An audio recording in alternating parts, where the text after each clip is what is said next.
ሰላም ሰላም እንዴት ናችሁ? ደህና ናችሁ ወይ? ዛሬ በቀጥታ እስቲ ወደ ሐሳብ ይገባለሁ። ስለ ህልም ነው የምናየው። ህልም እንግዲህ የምለው እኔ ማታ ተኝተን ግራውንድ ፕላስ 1 ተሰርተን ቤት ውስጥ ገብተን ኖረን ጠዋት ተነስተን ደግሞ የምናጣው በጠባብ ክላስ ውስጥ ራሳችንን የምናገኘው ህልም አይደለም። ህልም የምለው በውስጣችን ያለ ነገር እየተመላለሰ የሚያስቸግረን ነገር ሂድልኝ ብንለው እንኳን የማይሄድሽ የማይል በጣም የሚገርመው ነገር በቃ ያ ህልም ነው። የሆነ ጽንስ በውስጣችን ያለ ነገር ለዛ ህልም መኖር አለብን። ለህልሙ መኖር አለብን። ምናልባት አገልግሎት ሊሆን ይችላል፣ ሰው መርዳት ሊሆን ይችላል፣ መማር ሊሆን ይችላል፣ ቢዝነስ መክፈት ሊሆን ይችላል። በውስጣችን ያለ ከሰው ኮፒ ሳናደርገው ሳንመኘው አይተን እኔም ባደረኩ ሳንል ግን የኛ የሆነ ነገር በውስጣችን ያለ ያንን ህልም ነው እኔ ህልም የምለው። ህልምና ለዛ ህልም መኖር አለብን፣ ዋጋ መክፈል አለብን። አንዲት እናት ስትጸንስ ለጽንሱ የምታደርገው እንክብካቤ አለ። በጣም ትጠነቀቃለች፣ ውሎዋን ታስተካክላለች፣ የምትመገበውን አመጋገቧን ታስተካክላለች፣ ጤነኛ ምግብ እና ያቺ ሴት ደና ምግብ ባትመገብ ለጽንሱ ጥሩ የሆነ መልካም የሆነ ኒውትሪሽን ባታገኝ ጽንሱ ጤነኛ ጽንስ ላይሆን ይችላል። እንደዛውም ደግሞ ወታ አትዘልም፣ አትሮጥም፣ ውሎዋን ታስተካክላለች እና ምንድነው ህልም ያለው ሰው የሚሰማውን ውሎውን ያስተካክላል። የምንሰማው ብዙ ነገር አለ በአካባቢያችን። አንቺ አትችም፣ አንተ አትችልም እንዴ ያኛው ልጅ ጀምሮ የተወውን ያቺ ጀምራ የተወችውን በፍጹም ይለናል ማለት ነው። ይሄ ነገር ደግሞ ከውስጥም ከውጪም ነው። ከውስጥም እኔኮ ባክግራውንድ ትምህርት ባክግራውንድ ጥሩ አይደለም፣ እኔኮ ይሄን ነገር አልችለውም፣ እኔ አላቀውም፣ በፍጹም እንትናም እኮ እንደዛ ጀምሮ ትቶ የለ እንዴ እሷም እንደዛ። ከውስጥ ራሱ የሚያወራን ብዙ ድምጽ አለ። ከውጪም ደግሞ አካባቢያችን በቃ እሷም ደግሞ ይሄንን ነገር ጀመረ እንዴ ይሆንላታል ይላሉ። ብዙ ነገር ይወራል። ከዛ ነገር መውጣት አለብን። ለህልማችን መኖር ካለብን ራሳችንን መግደል ገለል ማድረግ አለብን ማለት ነው። መግደል ሲባል ፍላጎታችንን መግደል፣ ምኞታችን ክፉ የሆነ ነገር ከዛ ሚዘንን ነገር የሚያዘገየንን ነገር መግደል አለብን፣ ዋጋ መክፈል አለብን ማለት ነው። በጣም ይገርማል። ህልም በጣም አስፈላጊ ነገር ነው እና ከመጽሐፍ ቅዱስ ዮሴፍ የሚባል ልጅ ነበርና ህልም አየ። ህልም ሲያይ ያው ወንድሞቹ ቀኑበትና ተሸጠ።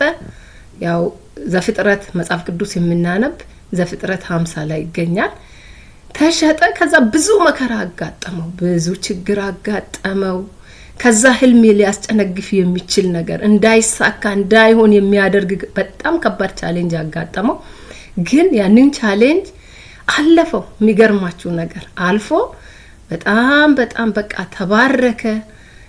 ቤተሰቡን መልሶ ባረከ፣ ይቅርታ አደረገ። ህልም ቻሌንጅ ያጋጥመዋል ልላችሁ ፈልጌ ነው። ህልም በውስጣችሁ ካለ አልጋ በአልጋ አይሆንም። በጣም ቻሌንጅ ያጋጥመዋል፣ የውስጥም የውጭም፣ የአካባቢ፣ የቤተሰብ፣ የሰዎች፣ የጓደኛ። ከዛ ነገር እንውጣ። ምንድነው ዛሬ ውስጣችን ያለው ያልወጣ ነገር? ታሚቆ ያለ የዘገየ የቆየ ነገር ቻሌንጅ አጋጥሞት ደግሞ እንዴት ይሆናል የምንል ተስፋ የቆረጥን ዛሬም ገና ቀን ነው፣ አልመሸም። ህልም የእውነት የኛ የሆነ ህልም በውስጣችን ካለ እኔ ጋር ህልም አለ በውስጤ፣ ተስፋ አለኝ ይወጣል አንድ ቀን ህልም ብዬ ነው። ሰው ከውስጡ ካልወጣ እኔ ዩቲዩብ ማድረግ ስለሚገባኝ አይደለም፣ የእውነት ነው የምላችሁ፣ ከውስጤ ነው።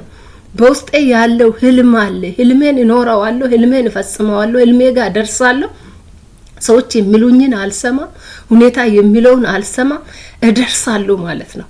ምንድነው ይሄ? በራሳችን ጥረት ብቻ አይደለም። እኔ እግዚአብሔር ህልሜን ያሳካልኛል። እግዚአብሔር አንድ ልጁን ሳይሰስት የሰጠ ይላል። አንድ ልጁን ሳይሰስት አብ ወልድን የሰጠን ሁሉን ነገር እንዴት አብዝቶ አይሰጠንም? እንዴት ሁሉን ነገር እንደውም አብዝቶ እንዴት ጸጋንም አይሰጠንም? እንዴት የሚያስፈልገው ምድራዊ ነገርም አይሰጠንም? ስለዚህ ሳይሰስት የሚሰጠውን አምላክ ፈጣሪን እባክህ እኔ ክፉ ምኞት አይደለም የተመኘሁት፣ እኔ ክፉ ምኞት አይደለም የለመንኩ፣ ጥሩ የሆነ ነገር በውስጤ ያለ አለድ ያለኝ ነገር ነውና እስቲ እግዚአብሔር ሆይ ስጠኝ፣ አሳካልኝ፣ አድርግልኝ። አንተ እኮ ፍቅር ነህ፣ አንተ እኮ ሰጪ ነህ፣ መልካም ነህ። መልካም ነገር ነው እኛ መጸነስም ያለብን ሲጀመር ዝም ብለን አይደለም እንዴ ከሰዎች ኮፒ አድርገን አይደለም ብያለሁ ቀድሜና ይሄንን ህልም እናሳካዋለን። አሳኩት እናንተም እንደኔ ማለት ነውና ዛሬ ደግሞ ምናልባት ምቹ ሁኔታ ካለን ይሄንን ህልም መጀመር አለብን፣ እርምጃ መውሰድ እንችላለን። ምቹ ሁኔታ ካለ ቀኑ ከደረሰ ልክ እንደ እናት ማለት ነው ያቺ ጸነሰች እናት በ9 ወሩ ቀኑ ሲደርስ ልጇን ታቅፋለች አይደለ? ቀን አለው ለሁሉም ነገር። ስለዚህ ቀኑ ደርሶ ከሆነ መርምሩት፣ እዩት፣ ምልክቶቹን እዩትና ጀምሩት።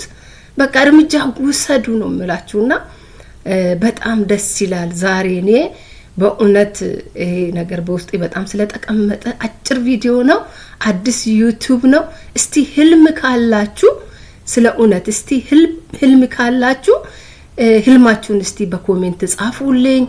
እንደ አዲስ ዩቲዩበር እንደመሆኔ መጠን ደግሞ ይሄንን አስተካኪ እንደዚህ ቢታደርጊ ጥሩ ነው የሚለው ነገር ደግሞ ኮሜንት ቢሰጡኝ በጣም ደስ ብሎኝ፣ እውነቴን ነው በጣም ደስ ብሎኝ ለህልሜ ስለምኖር ማለት ነው በጣም ደስ ብሎኝ ይቀበላለሁ። አብረን ቀጣውን ክፍሎች ደግሞ እናያለን። በጣም አመሰግናለሁ። መልካም ጊዜ ይሁንላችሁ።